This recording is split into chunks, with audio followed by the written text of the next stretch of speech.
665 rupees. That's what I paid to drive on India's most talked about expressway. The Delhi-Dehradun Expressway stretches 210 kilometers and it claims to get you there in 2.5 hours. At least that's what every headline said. So I drove it, but not on the inauguration day, not even in the first week, not when every influencer was posting from it. I drove it 2 months later when all the coverage was done and all the cameras are gone. And what I found is that some of it is exactly as good as they said, and some of it, well, nobody mentioned at all. So let's start with the biggest claim: Delhi to Dehradun in 2.5 hours.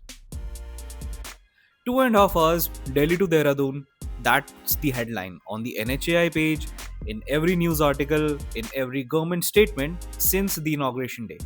But here's the thing that nobody puts in the headline: where in Delhi are you starting from?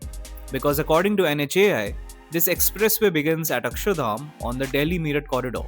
And most people in Delhi NCR, for instance those living in Gurgaon, Noida, Faridabad, are not starting from Akshardham.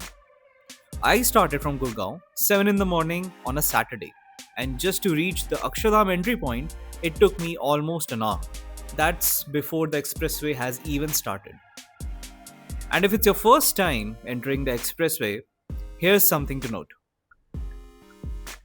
So guys, एक चीज़ है to note when you enter the Delhi Dehradun Expressway, it's that Akshardham कहीं आपको दिखेगा नहीं. So अगर आप map follow नहीं कर रहे तो आपको रियलाइज नहीं होगा कि आप कब एंटर कर गए एक्सप्रेसवे पे, बिकॉज हमारा after half an hour of entering the expressway we realized कि we have actually crossed Akshardham, and considering Akshardham हमने 30 minutes पहले क्रॉस किया है, तो right now it's showing us some 2 hours 15 minutes till we reach Dehradun, which is in line with the claim that was made कि अक्षरधाम से Dehradun 2.5 hours में आप cover कर लोगे. So पूरे एक्सप्रेसवे पे I'll try to stay around 100 की speed limit है यहाँ पे, तो 100 या 90 पे मैं चलाऊंगा, and let's see कितनी देर में पहुँचते हैं. So does it do 2.5 hours? I'm going to hold that answer for now because before we get to the time, there are a few things about this expressway that will shape your trip, and nobody's talking about them. Claim 2: the infrastructure. The signboards, resting stops, speed cameras, petrol pumps, these are all the things that make a road trip actually work. So let's go through them because this is where the expressway and the reality part ways most sharply. The signage, genuinely good. Whether it's the distance to the next stop, emergency contact numbers, or wildlife corridor warnings, the boards are there, readable and consistent across the route. That part works. Speed cameras, active. Well, about 90% of them. The ones near the Dehradun end, the last 10%, are visibly not operational yet. Now, the resting stops. This is the one that will actually affect your trip. The signboards tell you exactly where they are. They are placed well. The problem is what you find when you actually get there. Every single resting stop on this expressway is under construction.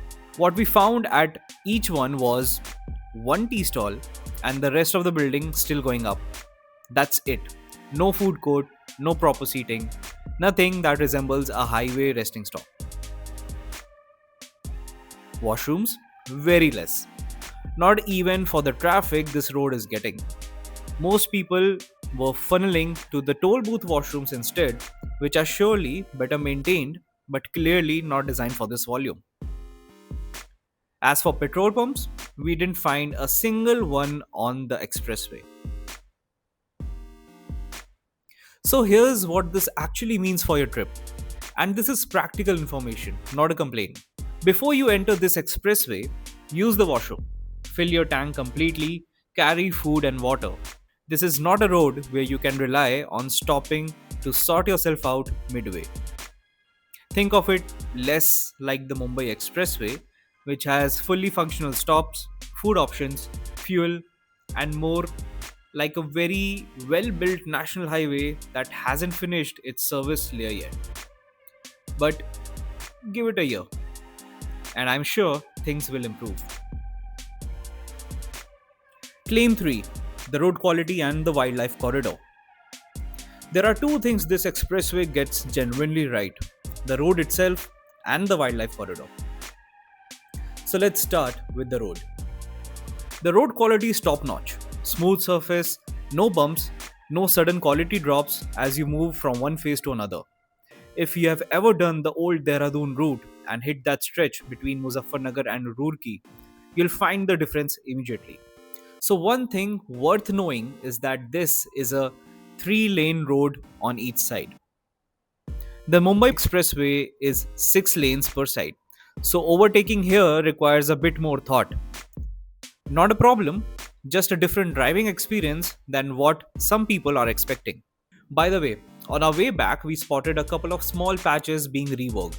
And that's not a real concern, that's just maintenance. And then, about 45 minutes before Dehradun, this happens.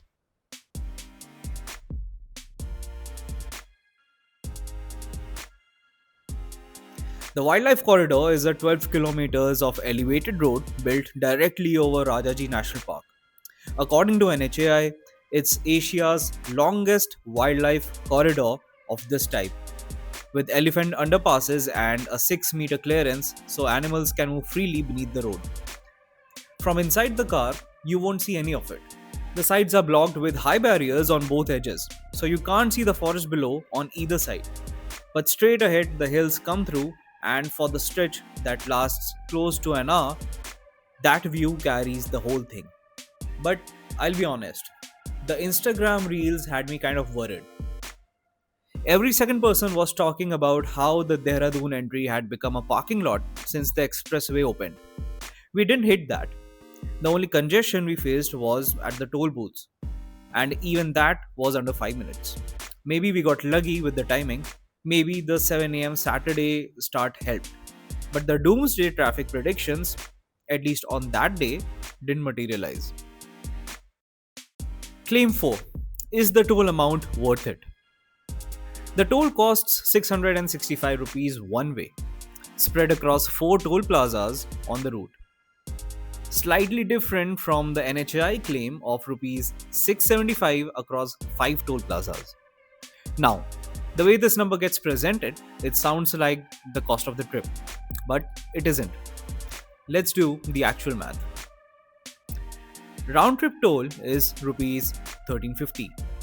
Fuel for the full round trip, if you're going till Mussoorie like we did, that's roughly 3 to 4,000 depending on your car's mileage. In our case, the total came around 5 to 6,000 rupees, including the toll and the fuel. Now, people keep comparing this to the train. The Shatabdi Express from New Delhi to Dehradun costs roughly 800 to 1000 rupees one way. Round trip by train, rupees 1500 to 2000 per person approximately. For a solo traveler, the train is cheaper, of course. But for a family of 4 train tickets is 6 to 8000 rupees. And suddenly, the car makes sense because you also get the flexibility of luggage and your own schedule. So, is the toll worth it? Depends entirely on who's in the car. Solo or couple on a budget, the train wins on cost, period. Family of 3 or 4, the expressway math works out. What doesn't work out is worth every rupee as a blanket statement.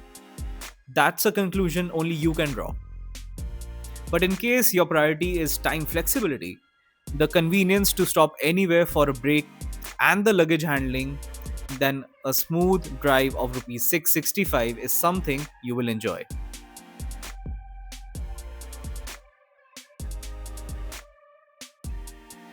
Alright, so coming back to claim 1 and the biggest question: does it do 2.5 hours?